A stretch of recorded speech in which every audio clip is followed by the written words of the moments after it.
آپ نے اس ویڈیو کو نہیں دیکھا تو یقین مانیے گا کچھ بھی نہیں دیکھا کہ بیرسٹر صاحب قبلہ نے جو ہے مسلمانوں کے لیے کیسی بات کہہ دی ہے۔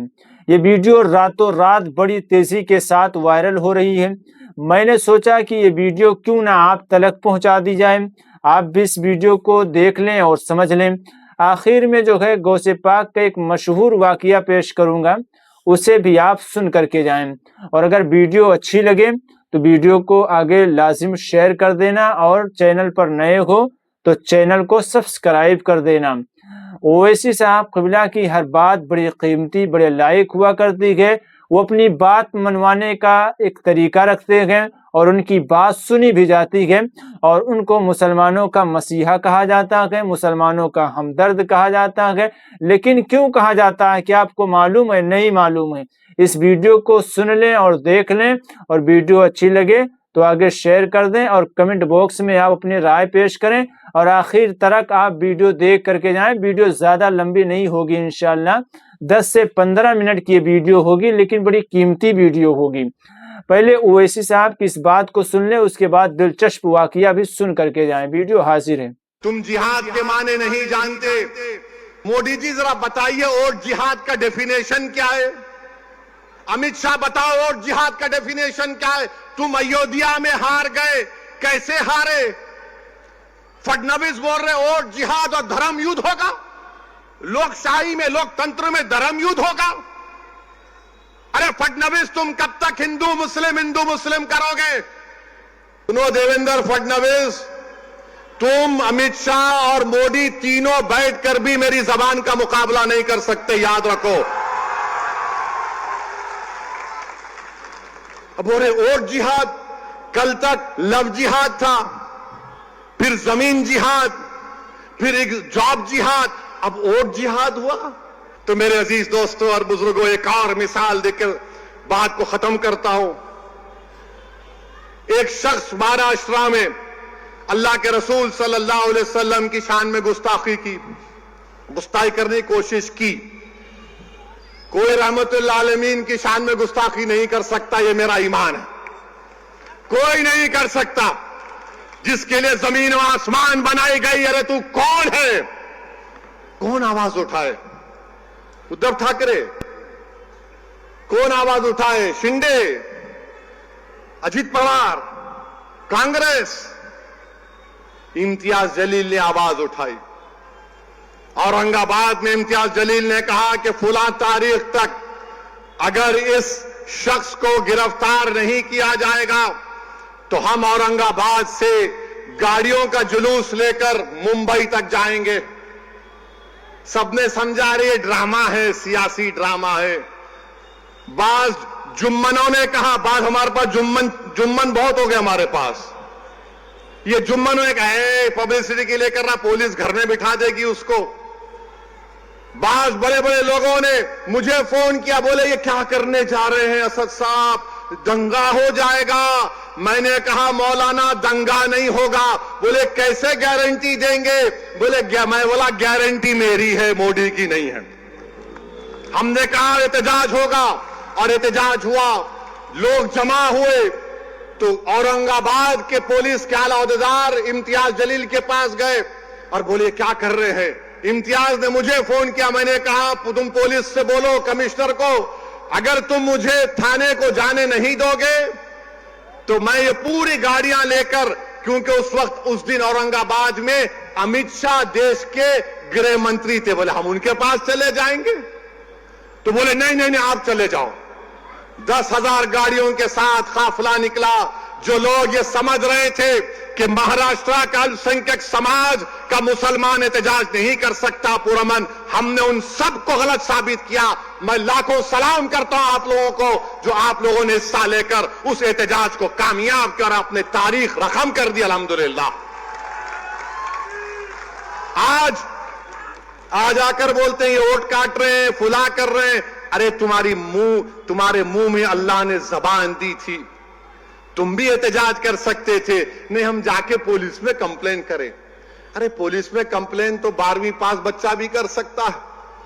تم تو دعویٰ کر رہے تھے نا نیتا ہونے کا، قائد ہونے کا، رہبر ہونے کا۔